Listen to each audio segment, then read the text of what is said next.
pour revenir sur Presnel, moi je veux bien, on l'a pas appelé, on lui a pas dit excuse-moi, on va te dégrader, mais bon, il a joué que 8 matchs cette saison. Après il y a aussi un certain nombre d'évidences. On ne sait pas quand est-ce qu'il va revenir. Son dernier match c'était avant la trêve. Tu as Kylian Mbappé. Moi, je m'interroge plus sur pourquoi dès cet été, alors qu'on parlait un petit peu, est-ce que Marquinhos, t'as vu, moi aussi je dis Marquis, c'est mon côté proximité parce que je le bade. Est-ce que Marquis va garder le brassard ou est-ce que Kylian va le prendre ? Ça doit être assez évident dès l'été dernier qu'Mbappé, s'il laisse le brassard à Marquinhos, soit vice-capitaine, parce que il est déjà plus qu'un joueur au Paris Saint-Germain, Kylian Mbappé. C'est ça qui serait étonnant, c'est ça qui ferait une histoire. Comment ça serait possible qu'il ne soit pas vice-capitaine ? C'est une évidence. Moi, je suis un petit peu perturbée de la réaction de Presnel Kimpembe, parce que c'est évident que Mbappé doit être vice-capitaine de cette équipe, voire capitaine. Mais oui, à minima. Et il le deviendra, capitaine, parce qu'en plus d'avoir un rôle important dans l'équipe, il le souhaite, le brassard, il le souhaite au Paris Saint-Germain, il le souhaite en équipe de France. C'est quelque chose... Il aime prendre ses responsabilités sur le terrain. Je suis pas sûre que ça mérite un débat, en fait, parce que bien sûr que Mbappé vice-capitaine, ça doit choquer personne. Ce sont des machines qui se souviennent de tout. Je pense que Djokovic se souvient du coup droit qu'il a fait au tournoi minime de Bourg-en-Bresse à 15-30 premier jeu.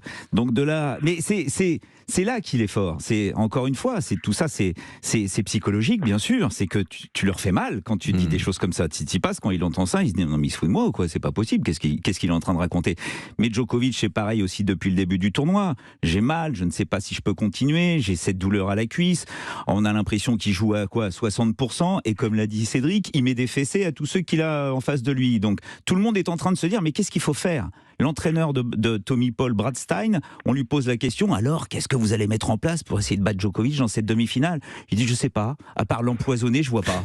Donc en fait il a créé ça, c'est-à-dire que Djokovic en est arrivé à banaliser l'inconcevable, c'est-à-dire qu'il remet en question le côté de la glorieuse incertitude du sport. On a l'impression qu'à chaque fois qu'il est là sur un court, il est injouable, imbattable, même s'il n'est pas à 100%. Et tout ça, ça se travaille bien sûr sur le court, sur les résultats, mais aussi en dehors. Toutes les petites réflexions, toutes les petites...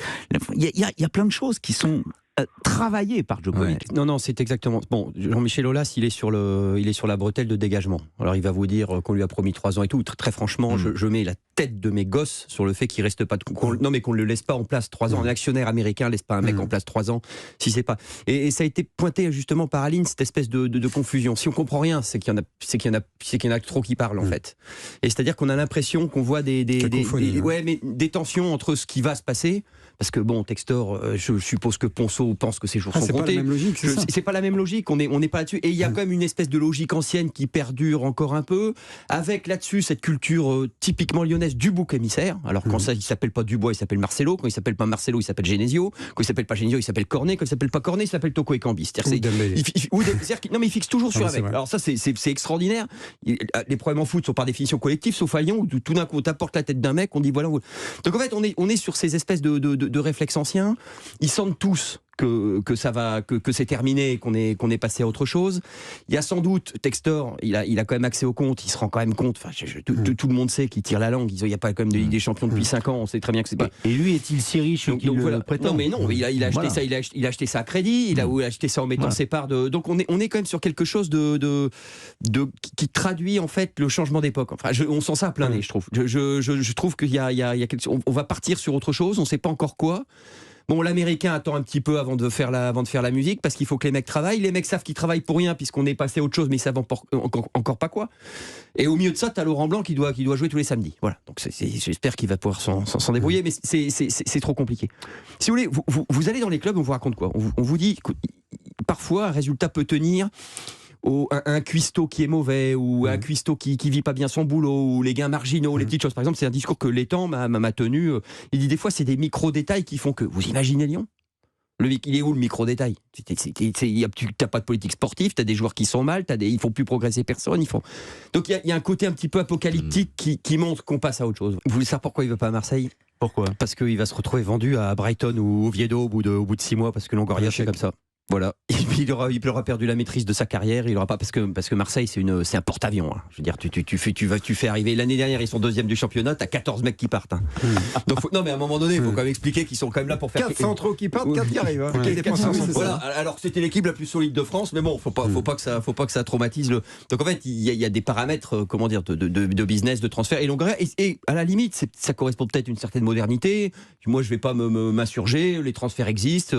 Bon là tu changes toute l'équipe, c'est comme ça qu'il est, mais tu perds t'as plus la main sur ta destinée, c'est-à-dire qu'il signe pas à Marseille.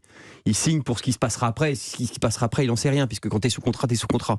Donc je pense qu'il y a un manque de lisibilité.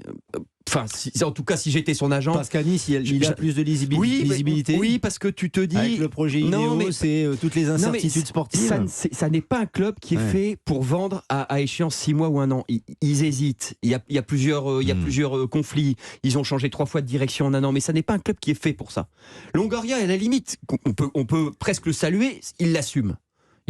C'est tout juste s'il te le dit pas, c'est totalement décomplexé, il dit c'est le foot d'aujourd'hui, il arrive à maintenir un niveau de performance, alors tant mieux pour lui, exceptionnel, ça marche comme ça.